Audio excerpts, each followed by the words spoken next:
I'm a big fan of reading books that are about like weird paranormal stuff. And this book that we're going to talk about today, I've been meaning to read for quite some time.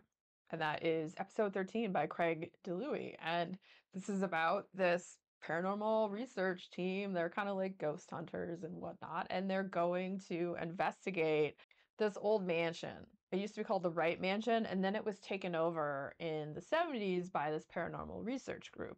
And they did all kinds of like weird experiments with like humans and with consciousness and different dimensions. And the paranormal researchers that work there were all like super borderline genius people.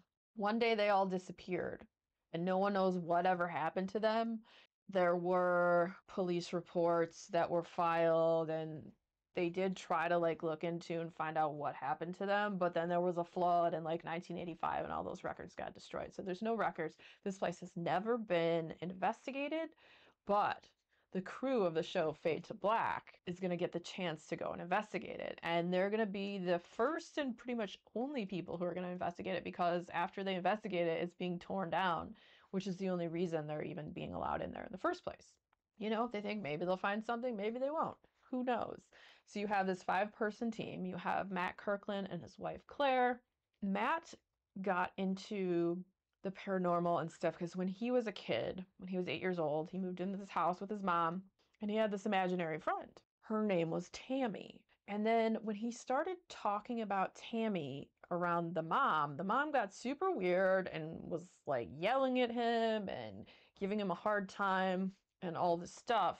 And what turns out happening, because he would be like, oh, Tammy's sick, Tammy has a cough, and he'd be like, hey, Tammy wants me to let you know that she's gonna wear that outfit for the bicentennial thing, da da da da da da da. And his mom, like at one point just starts crying, and he's like, okay.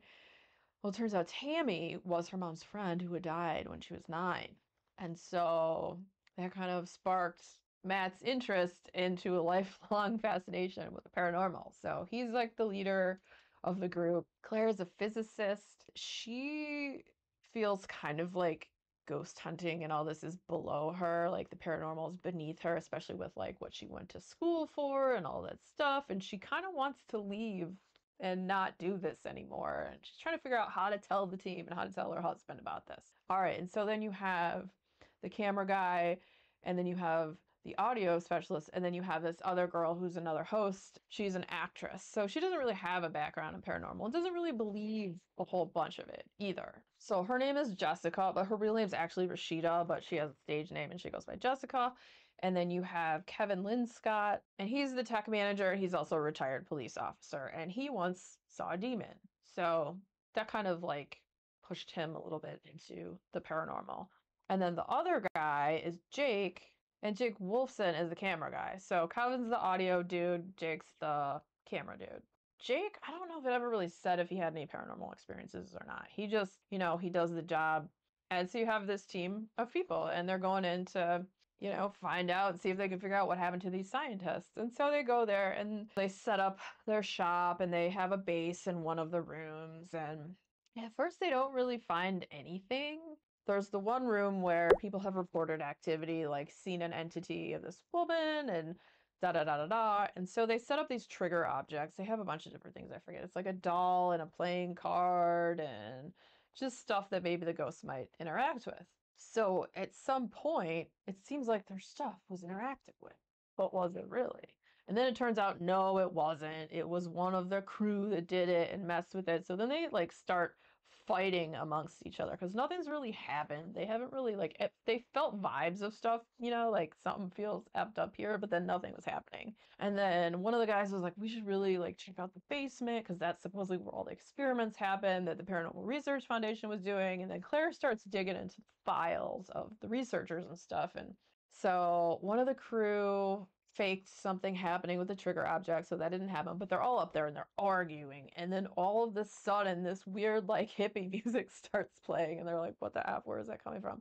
And then all of a sudden this entity appears in the room that they're in out of nowhere, and it's like 7 feet tall. Stuff starts flying around in the air and hitting the wall. Everybody freaks out and runs out of the house because the entity too, it like stomps down the stairs or whatever and like breaks the stairs.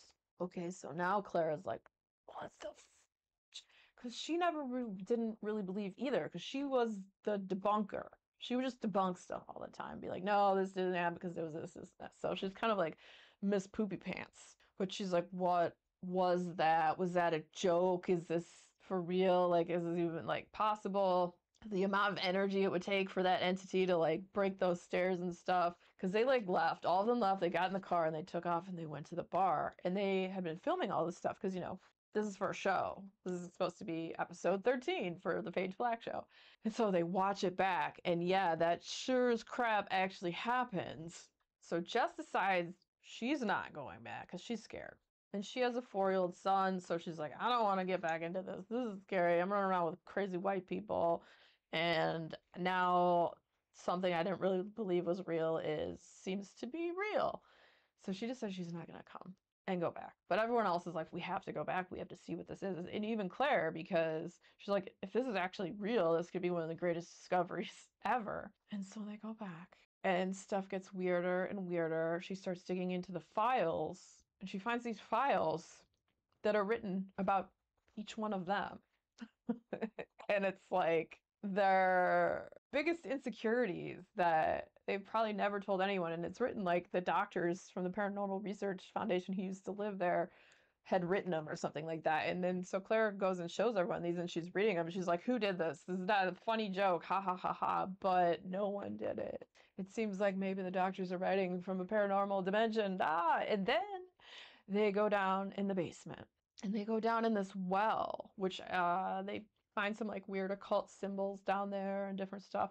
But then they find a door. There's a doorway down there. And they decide they need to go explore it to see where it went.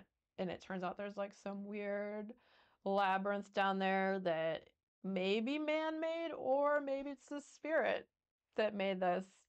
And it's a crazy, weird book. It felt like it was part like House of Leaves. Once you get to the weird like labyrinth part, after they've seen this like weird entity, and oh yeah, when they go down there the first time before they even find the door, stuff starts happening again. They start hearing White Rabbit, all right? White Rabbit starts playing and the music's coming out of the well, and they're like, what the F? And Claire's by the well. And a hand comes out of the igneous rock and she touches it. And then it turns into tentacles. Stuff is crazy in this book, you guys. It's crazy. It's a little Lovecraftian. It is a bit House of Leaves, and it's paranormal, and it's weird and wacky, and I absolutely loved it. It had a fantastic ending. Oh, I liked the characters.